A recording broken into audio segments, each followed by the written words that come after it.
Hello, BCD here. Today we're going to be looking at the LG 27UK600 HDR monitor.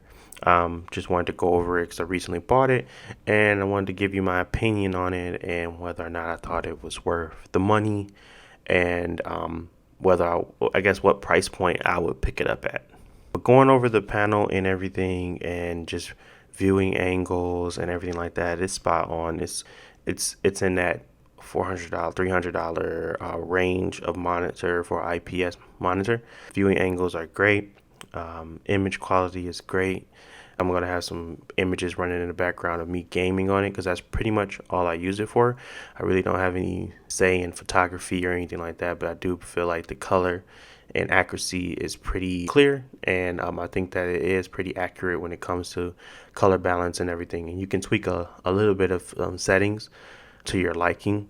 Pretty much when reviewing this, I was looking for certain things. I was looking for FreeSync, I was looking for faster refresh rate, I was looking for 4K, and I was looking at some type of form of HDR implementation.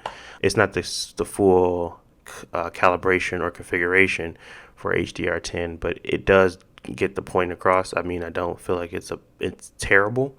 Mostly when I'm playing on my PS4 Pro, it definitely looks it's pretty similar to the color accuracy I would get on my LG or something like that.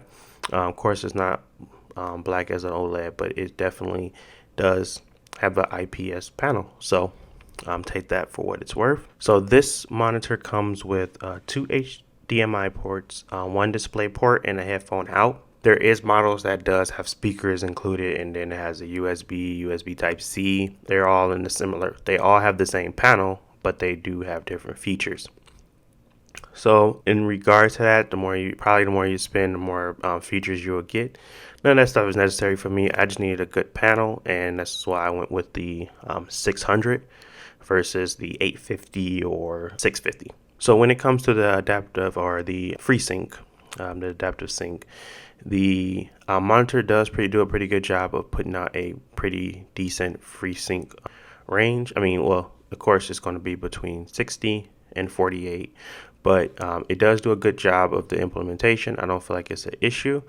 I just usually don't even use FreeSync most of the time because it's just way more tinkering I'm willing to do in order for the benefit that it provides. So I usually just leave VSync on, honestly, at this point. I do have a different monitor that does get a higher refresh rate where I would do it, but when it's just capped at 60, it's no real point of me tinkering to get a small boost and input lag anyway. But from the images that you see here, you can tell that the HDR implementation, I'm going to be showing you that within the vision. Within that, you can see the differences in what it does and what it does not do. I was able to place that on as well in regards to other games, but some of these games usually don't have a really good implementation of HDR, but I did find one, and that was with the Division. It shows here that it has the FreeSync HDR2, which from the best of my knowledge, I am not aware that this monitor actually has that, but it does pass a pop-up in the Division when that's just a beta though. But when I go to play Assassin's Creed Odyssey, that one does not show the implementation of FreeSync 2. So I don't believe this is a FreeSync or 2 monitor. It's just more so probably a glitch.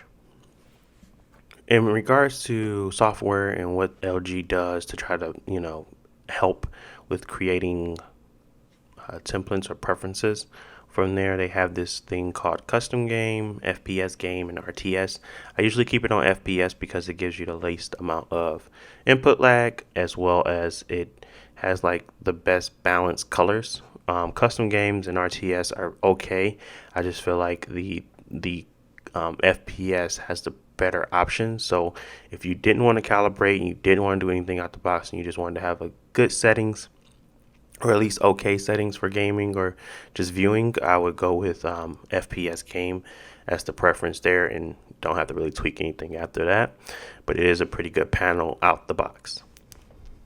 That's not to say that this monitor doesn't have any issues. So there is issues with this monitor that I've seen in regards to bleed. If you can tell when I'm going on gray screens in this video, there's bleed at the top left and top right. You can see that very noticeably in darker rooms, not so much in a lit room, but it is bleed there. And I'm not sure if I just got a bad panel or if it was more so a defect, but after researching it, I do see a lot of people saying the same common thing. They do have bleed. It's not as bad as you would think. It's not as bad as it looks on that gray screen, but it is there. So I want you to keep in mind that while you're looking at it, and reasoning why I'm going to be letting you know the price point I pick it up at.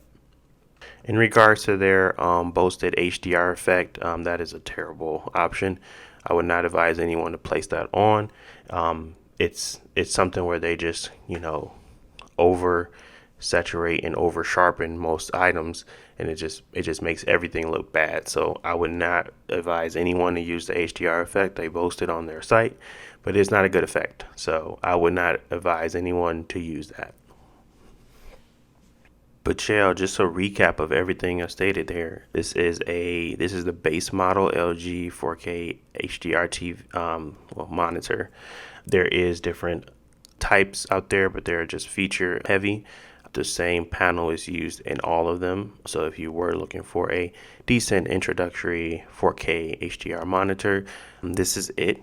Price point wise of what I would buy into this, I would buy into it at $300, no more than that. I was able to actually get it for $250, and that's pretty much why I picked it up anyway. But $300 is my price point where this would be acceptable to pay for. Outside of that, I wouldn't pay anything additional. I wouldn't buy it at retail, of course. It is pretty, it has been out for a while now, but this monitor here, in my opinion, after doing a little bit of research, was pretty much the bang for the buck type monitor that I was looking for.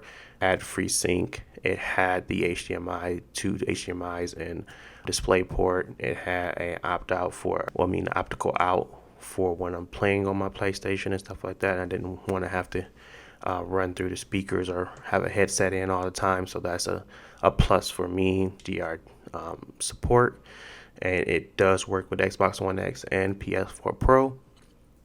So it ticked off a lot of boxes, and for the price point, I feel like it was well worth it. And I'm happy and enjoying the screen here. It's a really good, vibrant screen. It's no OLED, but it's definitely a vibrant screen. It's definitely a very saturated screen from LG. So if you do like a lot of colors and you do like a lot of saturation and you like your colors to really pop, this is the screen for you. But that's pretty much it. I want to thank you guys for watching. If you like this commentary and liked anything about it, don't forget to like and subscribe. Let me know what you guys think. If you picked it up recently, if you're shipping it back, any particular reasons, yeah, just let me know. Peace.